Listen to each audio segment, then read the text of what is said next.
రాయలసీమ ప్రాజెక్టుపై ఏపీ అసెంబ్లీలో రచ్చ, అధికార ప్రతిపక్షాల మాటల యుద్ధం.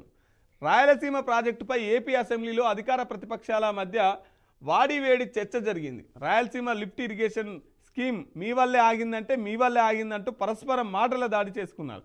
రాయలసీమ ప్రాజెక్టు పనులపై మంత్రి సమాధానం ఇవ్వాలని వైసీపీ ఎమ్మెల్సీలు బొత్స నారాయణ, ఇషాక్ బాషా, రామసుబ్బారెడ్డి ఏపీ శాసన మండలిలో పట్టుబట్టారు.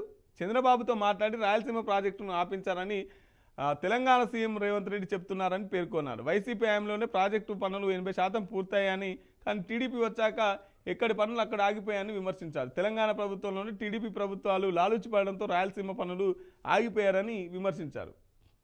ముఖ్యంగా ఈ రాయలసీమ ప్రాజెక్ట్ ఏదైతుందో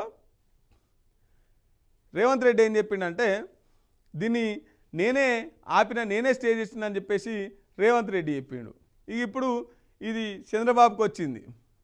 వీళ్ళు ఏమంటున్నారంటే, టీడీపీ వాళ్ళు ఏమంటున్నారు, లేదు హరీష్ రావు గారు మాట్లాడిరు. అప్పుడు హరీష్ రావు గారు మాట్లాడినప్పుడు ఎవరి ప్రభుత్వం అధికారంలో ఉందంటే వైసీపీ ప్రభుత్వం అధికారంలో ఉంది. ఇది వైసీపీ వాళ్ళు ఆపిందే అని చెప్పేసి టీడీపీ వాళ్ళు. లేదు రేవంత్ రెడ్డి చెప్తున్నాడు ఇది టీడీపీ వాళ్ళు ఆపిరా అని చెప్పేసి వైసీపీ వాళ్ళు.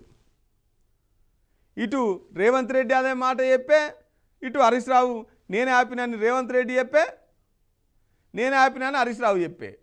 ఇక మీ పాలననే జరిగిందని వీళ్ళు, మీ పాలననే జరిగిందని వాళ్ళు.